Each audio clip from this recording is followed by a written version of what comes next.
중국산 전투기를 구매하겠다고 선언한 나라는 여럿 있었지만 실제로 인도까지 이어진 사례는 단 한 번도 없었다. 그 이유는 단순한 성능 문제가 아니다. 전투기라는 것은 국가의 기술력과 신뢰도의 총합이며 중국은 바로 그 신뢰에서 세계를 설득하지 못했다. 반면 한국의 KF-21은 전혀 다른 길을 걸었다. 처음에는 세계가 반신반의했다. 그러나 시험 비행이 거듭될수록 의심은 사라지고 찬탄으로 바뀌었다. 지금 이 순간에도 폴란드, UAE, 영국, 인도네시아 등 여러 나라가 KF-21을 직접 체험하며 도입 협상을 이어가고 있다. 특히 KF-21은 그 투명한 사업 구조와 설계, 그리고 실전형 테스트 방식으로 각국 군사 관계자들을 충격에 빠뜨렸다. 한국이 만들어낸 이 전투기는 단순한 항공기가 아니다. 그것은 보라매라는 이름처럼 자유를 향해 치솟는 한 나라의 자존심이자 기술력의 상징이다. 최근 KF-21이 공개한 새로운 데이터는 전 세계 군사 전문가들을 놀라게 했다. 중국의 스텔스 전투기를 탐지해 격추할 수 있는 능력을 갖췄다는 사실이 확인된 것이다. 스텔스 표적은 기존의 레이더로는 거의 식별할 수 없는데 한국은 다중 센서 융합 시스템을 통해 이 불가능을 가능으로 바꾸었다. 이 기술의 핵심은 끊기지 않는 표적 갱신에 있다. 스텔스기는 탐지 신호가 순간적으로 사라지기 때문에 표적을 잃는 경우가 많다. 그러나 KF-21의 레이더는 다중대역을 활용해 정보를 서로 교환하고 실시간으로 표적 데이터를 갱신한다. 이것이 바로 보이지 않는 적을 끝까지 따라잡는 눈이다. 이런 기술의 기반에는 한국의 독자적 방공망과 정보 체계가 있다. KF-21은 단순히 전투기 한 대의 능력으로 움직이지 않는다. 조기 경보기, 지상 레이더, 그리고 데이터 링크망이 유기적으로 연결되어 하나의 거대한 네트워크를 구성한다. 그 덕분에 KF-21은 단독으로도 적 스텔스기를 추적하고 교전할 수 있는 수준에 도달했다. 이제 한국의 공군은 더 이상 미국이나 유럽의 시스템을 그대로 베끼는 군대가 아니다. 스스로 감시하고 스스로 판단하며 스스로 공격하는 완전한 작전 체계를 갖춘 국가로 진화하고 있다. 그리고 이 중심에 바로 KF-21이 있다. 중국이 두려워하는 이유도 여기에 있다. 과거에는 기술력의 벽이 있었다. 하지만 한국은 비용과 위험을 분담하며 스스로의 시스템을 쌓아 올렸고 그 결과 지금은 중국보다 빠르게 실전형 기술을 완성시켰다. 특히 한국은 스텔스 환경에서 표적을 끝까지 추적할 수 있는 데이터 융합 기술을 확보했다. 이는 단순한 성능 향상을 넘어 전쟁의 규칙 자체를 바꾸는 일이다. 실제 전투 상황에서 스텔스기의 탐지는 조기 경보기, 장거리 레이더, 그리고 전투기의 협조 작전을 통해 이루어진다. 한국은 이러한 다중체계를 하나로 묶어내며 완벽한 대응 시나리오를 만들었다. 조기 경보기는 멀리서 적을 탐지하고 장거리 레이더는 빈틈을 메우며 KF-21은 데이터를 통합하여 최종 교전을 수행한다. 모든 단계가 하나의 지휘 네트워크 안에서 움직이는 것이다. 그 결과 스텔스기에 보이지 않음은 이제 한국에게 더 이상 공포가 아니다. 오히려 보이지 않는 적을 드러내는 순간부터 이미 전투의 주도권은 한국에게 넘어간다. 이 새로운 전투 개념이 바로 보이지 않는 하늘의 전쟁을 현실로 만든 것이다. 한국의 연구진은 이를 가능하게 하기 위해 수년간의 시행착오를 감내했다. 다중센서 융합과 네트워크 작전은 단순한 장비 개발이 아니라 국가 방공체계 전체의 진화가 필요했다. 결국 한국은 조기 경보기, 장거리 레이더, 수동형 감시망, 그리고 전투기를 하나의 유기체처럼 연결하는 완벽한 작전 네트워크를 구축해냈다. 이것이 바로 KF-21이 단 한 대로도 중국 전투기 여러 대를 상대할 수 있는 이유다. KF-21이 가진 가장 큰 강점은 단순한 기체의 성능이 아니라 눈에 진하다. 한국은 스텔스 시대의 전쟁에서 보이지 않는 적을 잡기 위해 기존 개념을 완전히 뒤집었다. 과거에는 강력한 레이더 한 대가 전장을 지배했다면 이제는 수많은 센서가 서로 연결되어 하나의 거대한 인공지능 두뇌처럼 작동한다. 이것이 바로 한국이 개발한 다중센서 융합, 즉 센서 퓨전 네트워크다. 한국형 조기경보기 E7 웨지테일의 도입은 이 체계의 중심축이다. E7은 UHF 기반의 강력한 레이더를 장착해 스텔스기의 미세한 반사파까지 감지할 수 있다. 이 조기경보기는 단순히 적을 보는 눈이 아니라 각종 센서에서 들어오는 데이터를 하나로 묶어 KF-21에 전달하는 지휘 노드 역할을 수행한다. 조기경보기의 정보와 지상 레이더, 그리고 KF-21의 AESA 레이더가 동시에 작동하면 적 스텔스기의 은폐 능력은 순식간에 무력화된다. 이와 함께 한국은 자체 개발한 장거리 레이더의 실전 배치를 시작했다. 2024년 11월 국산 장거리 탐지 레이더가 전투용 적합 판정을 받으며 실제 공군 운용망에 편입된 것이다. 이는 남해와 동해, 서해를 포함한 전역 감시망의 사각지대를 대폭 줄이고 한국형 미사일, 방어체계의 정확도 자체를 끌어올리는 핵심 성과였다. 하지만 한국은 거기서 멈추지 않았다. 국방과학연구소 ATD가 개발한 수동형 위치 탐지 시스템 PCL은 전파를 송출하지 않고도 적 항공기를 찾아낸다. 상업용 FM 라디오와 DTV 신호를 활용하여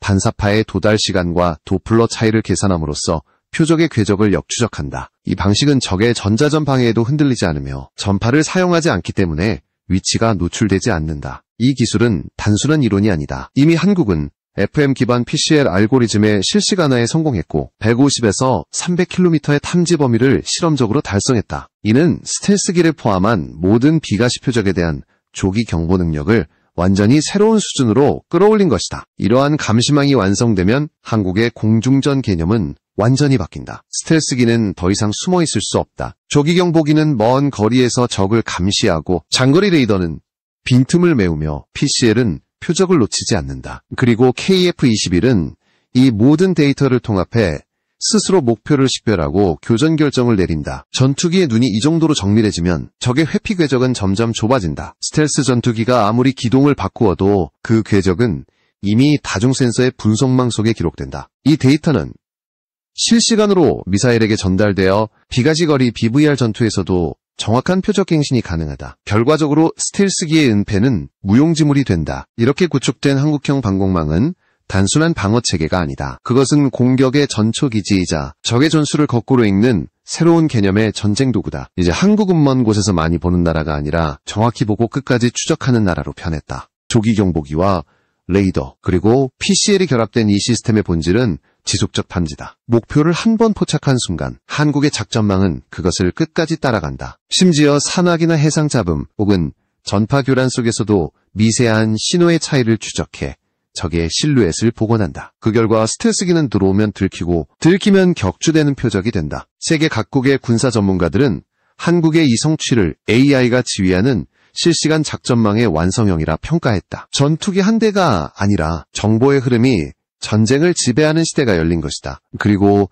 그 중심에는 언제나 KF-21이 있다. LIG 넥스원은 한국 방산의 심장이라 불린다. 그리고 최근 그 심장이 다시 한번 세계를 놀라게 했다. 이 기업은 이제까지 의욕에 맞춰 무기를 만들어주는 시대를 끝내고 미래를 먼저 제시하는 퍼스트 무버로 거듭나겠다고 선언했다. 그 한마디는 단순한 기업의 포부가 아니라 한국 방위산업의 새로운 방향을 선포한 선언이었다. LIG 넥스원은 이미 국내 최고의 유도무기 개발 기업으로 자리 잡았다. 지금 한국군이 사용 중인 주요 미사일 대부분이 이 회사의 손에서 태어났다. 하지만 그들은 안정적인 사업 구조에 안주하지 않았다. 정부의 발주 없이 스스로 개발을 추진하며 세계 시장을 향해 문을 열었다. 바로 이 도전이 AI 무기 시대를 여는 신호탄이 되었다. LIG 넥스원이 공개한 두 종류의 신형 미사일은 방위산업의 판도를 바꿔놓았다. 하나는 250파운드급 소형 모듈 미사일, 다른 하나는 1000파운드급 모듈형 미사일이다. 두 미사일은 모두 모듈화, 네트워크화, 그리고 지능화 기술이 핵심이다. 임무에 따라 탐색기, 탄두, 전자전 모듈, 통신 중계 모듈 등을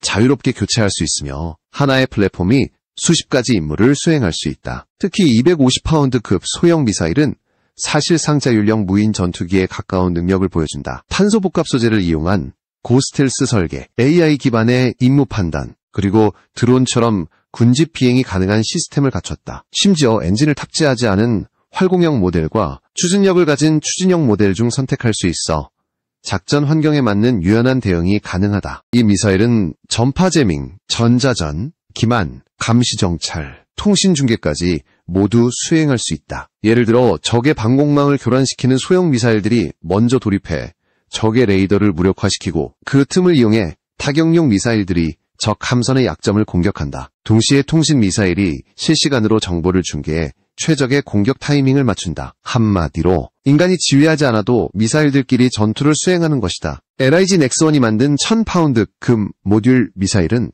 그보다 더 강력하다. 이 미사일은 지상형과 항공형으로 나뉘며 대한공격용과 대지타격용으로 자유롭게 전환할 수 있다. 노르웨이의 NSM 미사일과 유사한 체급이지만 AI 기반의 자동 표적 인식 기능을 추가해 기존 서방 미사일보다 한 세대 앞선 성능을 보인다. 이 미사일들은 단순히 무기를 넘어지능형 무인체계로 진화하고 있다. 인공지능이 표적을 분석하고 모듈이 임무에 맞게 스스로 변환된다. 심지어 여러 발이 동시에 발사될 경우 각 미사일이 서로 정보를 교환하며 군집 행동을 수행한다. 즉, 미사일들이 하나의 전투 부대처럼 움직인다. 이런 변화는 우크라이나 전쟁 이후 등장한 새로운 교훈의 결과다. 드론과 AI 무기가 전쟁의 속도를 완전히 바꾸어 놓았다. 인간의 지위로는 따라잡을 수 없는 속도, 그것이 현대전의 본질이 되었다. 한국은 바로 이 지점에서 미래를 읽었다. LIG 넥스1은 이러한 흐름을 바탕으로 새로운 목표를 세웠다. 건거리, 중거리, 장거리의 구분을 없애고 하나의 플랫폼으로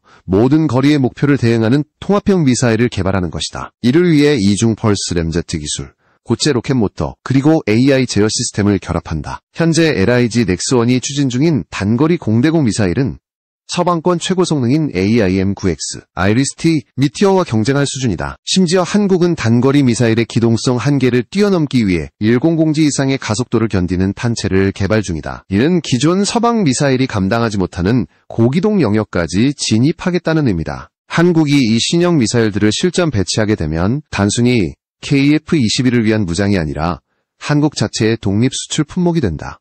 KF-21을 사지 않아도 한국의 미사일을 사려는 나라들이 생겨날 것이다. 이것이 바로 방산 수출의 새로운 패러다임이다. 결국 LIG 넥스1이 이끌고 있는 것은 무기 산업의 진화가 아니라 전쟁 개념의 진화다. 무기가 스스로 판단하고 스스로 작전을 수행하며 스스로 진화하는 시대. 그리고 그 중심에 한국이 서 있다. 대한민국의 방공 전략은 한 단계 도약했다. 그 도약의 중심에는 FA-50으로 쌓은 실전 경험과 KF-21로 완성된 독자 플랫폼이 있다. FA-50은 한국이 항공기 생산과 운용에서 축적한 실무적 노하우에 시험되었고, 그 경험은 KF-21의 설계 시험 양산 단계마다 잔잔한 파고처럼 작용해왔다. 단순한 계승이 아니다. FA-50에서 확인한 제조 신뢰성, 정비성, 운영 절차는 KF-21의 대규모 실전 배치에 맞춘 체계적 준비로 이어졌다. 전략적 도약의 핵심 운호 환성 과상호 운용성이다. KF-21은 기존의 다양한 공대공 무장, 특히 공용 탄약 체계를 염두에 두고 설계되었다. 미티어와 같은 장거리 BVR 무기, 단거리 기동 미사일, 그리고 차세대 모듈형 무기 체계까지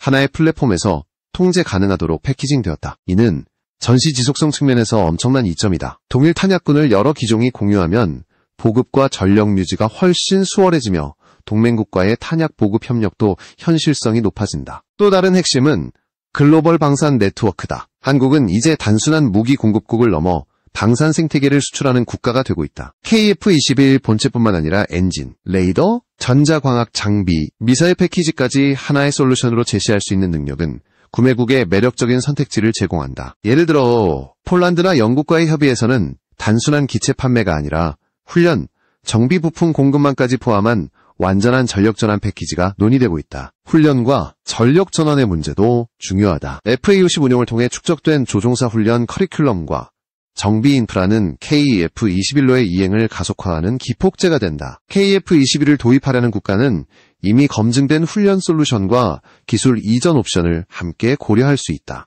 이는 도입국의 리스크를 크게 낮추고 계약 체결의 문턱을 더욱 낮춘다. 공급망과 부품의 국산화도 전략적 가치가 크다. 한화 에어로스페이스와 카이, 아디디, 그리고 민간 방산 기업들이 결합한 공급망은 KF-21의 지속 가능한 생산과 유지 보수를 담보한다. 특히 엔진 국산화는 자주 국방의 핵심 열쇠다. 국내 엔진 능력이 향상되면 수출국에 대한 기술 의존도를 낮출 수 있고, 장기적으로는 유지 보수와 부품 공급에서 유리한 고지를 점할 수 있다. 또한 국제협력 모델의 변화도 눈에 띈다. 과거에는 완제품 수출이나 라이선스 생산이 주류였다면 지금은 공동개발과 산업협력, 기술 이전을 포함한 복합적 파트너십이 선호된다. 한국은 이러한 새로운 협력 모델을 통해 방산 수출의 문턱을 낮추고 있다. 즉, 단순한 무기 판매가 아니라 상대국의 산업 기반을 함께 키워주는 전략적 동반자로 포지셔닝하는 것이다. 전략적 도약이 실전에서 의미를 가지려면 통합전력 관점의 운영 개념이 뒷받침되어야 한다. KF-21은 네트워크의 말단 노드가 아니라 지휘와 통제가 가능한 핵심 자산으로 설계되었다. 이는 단순히 항공전력이 아니라 해군, 지상군, 그리고 통합방공망과의 유기적 연계를 통해 전역방위 능력을 극대화한다는 의미다. 결국 FA-50에서 시작된 실무적 경험은 KF-21을 통해 완성형 전력으로 전환되었다. 그 전환 과정은 제조, 훈련, 공급망, 국제협력의 모든 축에서 이뤄진 전략적 설계의 결과물이다. 그리고 이 설계가 성공적으로 구현될 때 한국은 단순한 무기 수출국을 넘어 미래전쟁의 판도를 바꾸는 핵심 플레이어로 자리매김하게 된다. KF-21의 진정한 힘은 전투기 자체의 성능을 넘어 제조의 정밀성이 있다. 전투기의 성능은 비행시험에서 드러나지만 그 성능을 일관되게 재현하는 것은 조립과 생산 공정의 완성도에 달려있다. 한국은 이 부분에서 혁신을 이뤄냈다. 자동화된 파스 공정과 무인 로봇 조립 체계는 단순한 생산 효율을 넘어 전투기의 신뢰성 자체를 끌어올렸다. 정밀 제조의 핵심은 공차 관리와 반복 가능성이다. 한국의 무인 드릴링 시스템과 로봇 조립 라인은 사람이 하기 어려운 미세한 공정까지 일정한 품질로 재현한다. 예컨대 기존 수작업으로는 수백 초가 걸리던 공정 하나가 무인 시스템에서는 수십 초로 줄어들며 동시에 오차 범위는 극도로 축소된다. 이 같은 정밀성은 항공기 구조체의 피로 누적을 줄이고 전투기의 가동률을 높이며 장기적인 유지보수 비용까지 낮춘다. 파스 시스템의 완전한 자국화 역시 중요한 승부처였다. 항공기 조립에 필요한 핵심 공구와 장비, 공정 데이터까지 국내 생태계로 흡수함으로써 외부 의존도를 낮추었다. 특히 미세한 정밀도 요구를 만족시키기 위해 반도체 제조 공정에서 쓰이는 수준의 품질 관리 기법과 생산 라인 자동화를 항공 조립에 적용했다. 그 결과 한국은 동급 국가들보다 훨씬 더 높은 조립 일관성과 품질을 확보했다. 무인 로봇 조립의 또 다른 장점은 노동 안전성과 생산 가동률이다. 위험하거나 반복적인 작업을 로봇이 수행함으로써 인적 오류를 줄이고 교대나 인력 부족으로 인한 생산 차질을 최소화했다. 또한 로봇은 밤낮 없이 동일한 품질을 유지하므로 단기간 내에 양산 속도를 크게 끌어올릴 수 있다. 이 모든 것이 KF-21의 가동률 예측치가 높게 책정되는 배경이다. 이러한 기술적 성취는 주변 강대국의 긴장과 반응을 불러일으켰다. 중국의 언론과 전략 커뮤니티는 KF-21의 파스 시스템과 무인 조립 기술이 공개되자마자 예민하게 반응했다. 일부 매체는 한국의 기술을 과소평가하려 했지만 산업 현장의 실제 정밀도와 자동화 수준을 확인한 뒤에는 당혹스러움을 감추지 못했다. 중국 내부에서도 한국의 생산 방식이 불러올 전략적 파급 효과에 대해 우려의 목소리가 점차 커졌다. 특히 중국 측이 주목한 점은 속도와 독립성이다. 외국 기술에 의존하지 않고 자체적으로 생산 체계를 완비한 나라는 전시 상황에서 공급망의 취약성으로부터 자유로워진다. 한국이 보여준 무인 생산 솔루션과 국산 파스 체계는 바로 그 독립성을 상징한다. 이로 인해 일부 국가들은 KF-21 패키지에 엔진 부품 공급의 자율성 여부를 도입 조건으로 삼기 시작했다. 하지만